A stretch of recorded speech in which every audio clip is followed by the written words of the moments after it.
Imagine it's 4 a.m. It's raining. You're walking into a church to start your day, a place where you should feel the most secure. You see a figure standing at the end of the hallway. They're wearing full tactical gear, a helmet, a heavy vest, and the word police printed in bold white letters across their chest. You don't run. Why would you?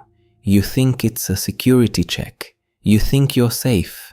You might even smile. But as that figure starts to walk toward you, you notice something wrong.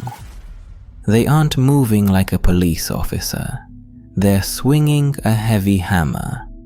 And they aren't there to protect you. They've been waiting in the dark for 30 minutes just for you to arrive. This is the chilling reality of what happened to Missy Bevers, a mother, a wife, and a fitness coach who walked into a house of God only to be met by a monster in a uniform.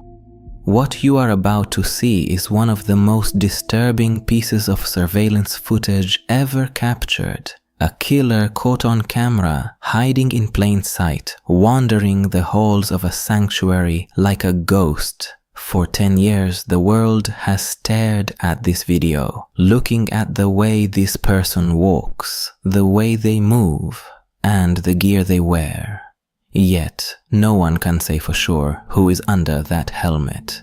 Was it a jealous lover, a professional hitman, or someone much closer to home? Tonight, on 911, what's your emergency?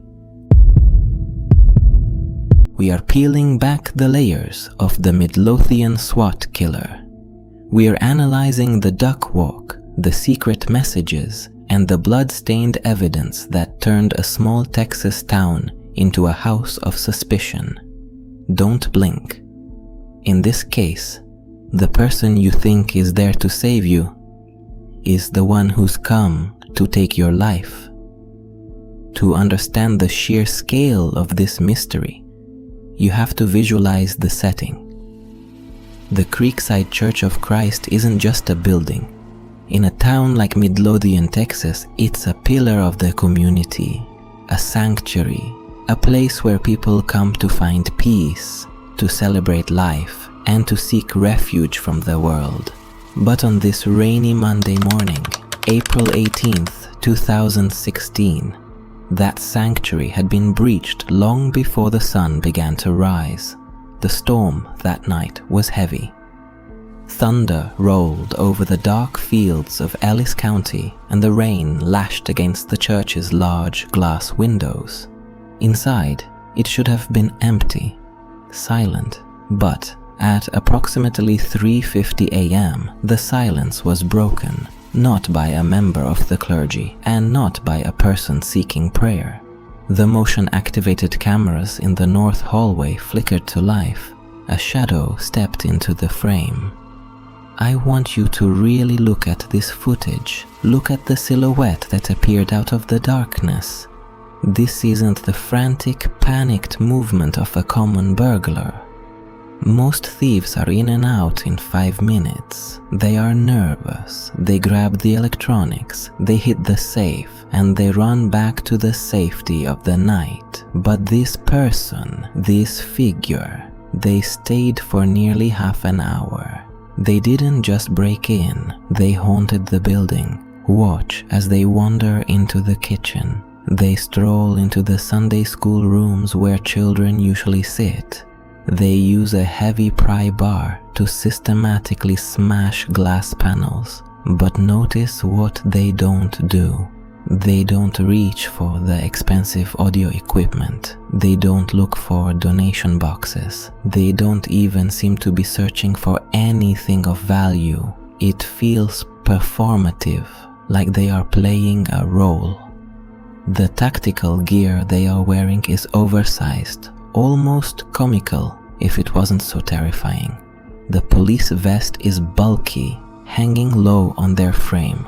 The helmet obscures every single facial feature. Every time they move, You can almost imagine the phantom clatter of that heavy equipment against the cold linoleum floor. They are casually swinging a hammer, breaking things not for profit, but perhaps to create a distraction, or simply to stay occupied, to keep their adrenaline high, because they weren't just vandalizing a church, they were waiting. Think about the cold-blooded patience required to stand in a dark, empty building for 30 minutes, knowing that at any second the door could open, knowing that your target is on their way. At 4:18 a.m., the game changes. A pair of headlights cuts through the sheet of rain in the parking lot. Missy Bevers pulls up in her truck. She's early, as always. She's a 45-year-old mother of 3, a wife, and a leader. She's carrying heavy bags of equipment for her morning fitness class. As she walks through those doors, she's likely struggling with her gear, her mind already focused on the workout she's about to lead. She's thinking about her students. She's thinking about the music. She has no reason to be afraid. She is in a house of God. She is in the one place where the world is supposed to stop being dangerous. By 5 a.m., her students began to arrive. They expected a greeting. They expected that high-energy camp gladiator spirit. Instead, they found the doors ajar and their instructor lying in a pool of blood. The person in the police vest was gone. No vehicle was seen leaving. No witnesses heard a scream over the roar of the storm. The real police arrived minutes later, and they were met with a scene that felt like a hall of mirrors. They are looking for a suspect, only to realize the suspect was dressed exactly like them. This was the first great mystery that would paralyze this investigation. Was the killer a cop? Or someone who spent a long time learning how to look like one? The most haunting piece of evidence in this entire case isn't a fingerprint, a strand of hair, or a dropped shell casing. In fact, it's not physical at all. It's a movement, it's a signature, written in the way a human body carries its own weight. When the Midlothian Police Department finally realized they were hitting a brick wall, they made a choice that would change the course of the investigation. They released the full, unedited surveillance footage to the public. They weren't just looking for someone who recognized the tactical vest or the helmet. They were looking for someone who recognized the soul inside that suit. I want you to look at the screen and watch the figure move through the church hallways again. But this time, don't look at the gear. Don't look at the police logo. Look at the feet. Experts call it a persistent gait. Look at the way the figure's feet flare outward in a distinct rhythmic waddle. It's almost a duck-like walk. Notice how the hips seem to sway with a heavy, labored tilt, as if every step requires a conscious effort to balance the weight of that gear. To a medical professional, this isn't just a walk, it's a clinical symptom. It looks like a person suffering from a chronic injury, perhaps a hip deformity, a previous surgery, or a debilitating lower back issue. But to the people of Midlothian, it looked like a neighbor. It looked like someone they've seen walking down the grocery aisle or crossing the street 1,000 times. This 30-second clip sparked a debate that would eventually divide the highest levels of law enforcement, from the local Texas Rangers to the specialized profilers of the FBI. The question was simple, yet impossible to answer. Is the person under that helmet a man or a woman? On one hand, the tactical gear is designed to be bulky, to mask the human form, to square off the shoulders and to hide the waistline. The heavy vest and the shin guards make anyone look like a soldier. But then you look at the arms, you look at the lack of fluid, athletic grace. You look at the height relative to the door frames. This led a significant portion of the investigative team to believe that this was a woman, someone smaller, perhaps untrained, wearing a disguise that was several sizes too large for her. The police were so desperate to crack this biometric code that they turned to a field of science rarely seen in murder trials: forensic podiatry. They brought in doctors to study the pressure of the steps, the specific angle of the ankles, and the exact distance between the strides. They even went as far as filming potential suspects in secret, capturing their walk in parking lots and shopping malls, just to see if they could find a match for that unmistakable, haunting silhouette in the church. But as the days turned into weeks and the weeks into months, the SWAT killer remained a shadow. The video that was supposed to be the key to the case became its greatest mystery. By the time the one-year anniversary of Missy's death arrived in April 2017, the rain had returned to Midlothian, but the answers had not. The lead detective on the case admitted that the footage had become a permanent resident in his mind. He didn't just watch it, he lived it. He stared at it frame by frame thousands of times, hoping that a single reflection in the glass or a slight shift in the shadows would finally give up a name. The pressure was suffocating. Investigators, we have to look back at how the world saw this case 1 year later.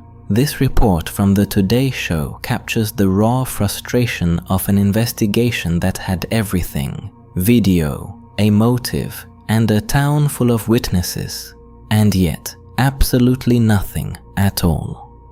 When a tragedy of this magnitude strikes, the investigation always begins with the inner circle.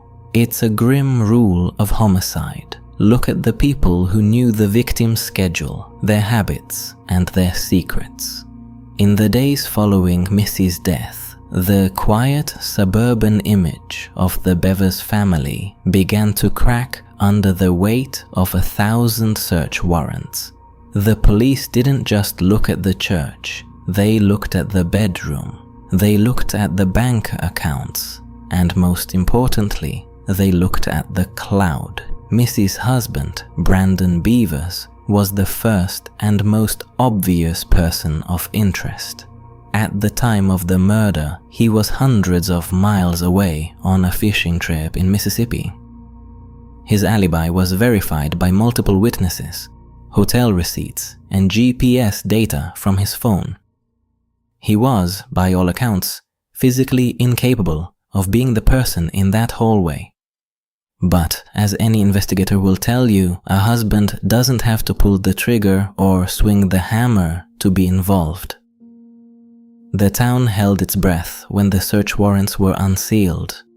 The police discovered that Missy's perfect life in Midlothian was a facade. They found evidence of marital strain and financial pressure, but the real bombshell came from Missy's phone. She had been receiving creepy and flirtatious messages on LinkedIn and Facebook from several men. One message, sent just days before her death, was described by police as menacing. Suddenly, the list of suspects exploded. Was it a jealous lover? Was it the wife of a man Missy had been talking to? The investigation turned into a digital manhunt, tracing IP addresses and deleted chats, trying to find a connection between a LinkedIn notification and a tactical vest. And then, just 4 days after the murder, a strange event occurred that nearly burned the investigation to the ground. Missy's father-in-law, Randy Bevers, walked into a local dry cleaner in Midlothian. In his hand, he held a woman's white shirt. It was heavily stained with blood. The employee at the counter was horrified. The entire town was already on a hair trigger looking for a killer, and here was a member of the victim's own family handing over blood-soaked evidence. The police were called immediately. They seized the shirt. They questioned Randy. They ran the DNA tests in a high-priority lab. But the result wasn't the breakthrough the world expected. It was animal blood. Randy explained that his dog had been brutally attacked by another animal, and his wife had used the shirt to staunch the bleeding. The DNA confirmed his story. It was canine blood. Randy Bevers was telling the truth. But in the court of public opinion, the damage was already done. Armchair detectives online began to obsess over Randy. They pointed to his height. They pointed to his walk, claiming it was a perfect match for the duck-like gait seen in the church footage. They ignored the DNA. They ignored the alibis. The family was being hunted by the public, even as they were mourning the woman they lost. The bloody shirt incident became a symbol of the entire case, a promising lead that turned out to be a devastating dead end. It highlighted the terrifying reality of this mystery, that every time the police thought they were close to unmasking the monster in the helmet, they found themselves staring at a mirror of their own desperation. As the digital trail grew cold and the family circle was scrubbed clean of evidence, the police were forced to ask a question that haunts them to this day. Was this a targeted hit by someone Missy knew, or were they looking for a phantom that never existed in her world at all? So where does that leave us? Nearly a decade has passed since that rainy April morning at Creekside Church, and the SWAT killer remains a ghost. But in the vacuum of an arrest, two main theories have emerged, each more terrifying than the other. The first is the theory of a targeted hit. Many investigators, including those who have spent thousands of hours staring at the footage, believe this was an execution. Someone knew Missy's schedule. They knew she would be at the church at 4:15 a.m. They knew the layout of the building, and they knew exactly which cameras to avoid to stay in the shadows during the attack. The tactical gear wasn't just a disguise. It was a psychological weapon. It ensured that if Missy saw them, her first instinct wouldn't be to scream or run, but to be confused. It gave the killer the seconds they needed to close the distance. But if it was a hit, who ordered it? The LinkedIn messages, the financial stress, the marital tension, all of it was scrubbed by the FBI. Every person with a potential motive had an alibi that held up under the most intense scrutiny. The digital trail simply ended. The second theory is perhaps even more disturbing: the thrill killer, or the random vandal. In this scenario, the person in the tactical gear wasn't there for Missy at all. They were a drifter, or a local with a dark obsession who decided to play police in an empty church. They were breaking windows and kicking doors just to feel the rush of destruction. And then, at 4:18 a.m., Missy Bevers walked into their playground. She wasn't a target. She was a witness. She was simply in the wrong place at the most tragic time imaginable. But this theory has a massive hole. Why the gear? Why put on a full SWAT suit, shin guards, and a helmet just to vandalize a church? That level of preparation suggests a plan. It suggests intent. As the years crawl by, the Midlothian Police Department continues to maintain that this case is not cold. It is active, but stalled. They still receive tips every single week. They still have a $40,000 reward waiting for the person who can turn a suspicion into a conviction. They believe that somewhere, someone is sitting on a secret that is eating them alive. Someone saw that tactical suit in a garage. someone recognized that distinct flaring walk in their own home.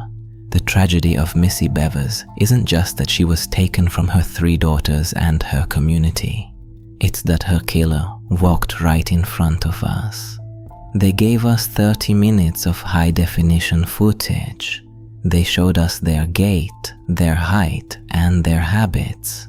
And yet, by wearing a uniform meant to represent safety and order, they committed the ultimate act of chaos and vanished into the Texas rain.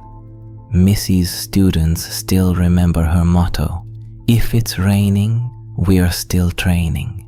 They still gather, they still work out, but they do so with a heavy shadow over their heads.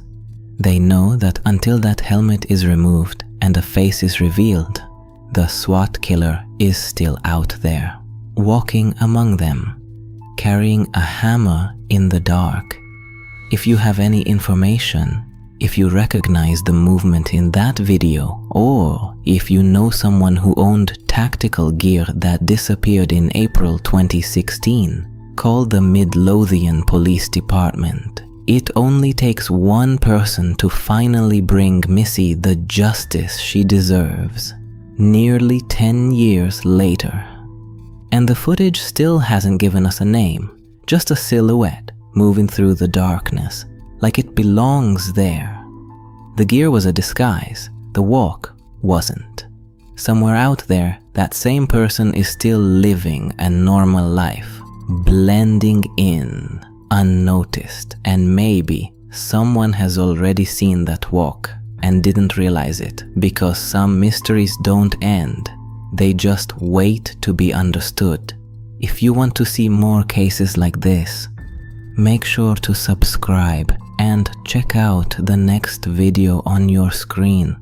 Another story that still doesn't make sense.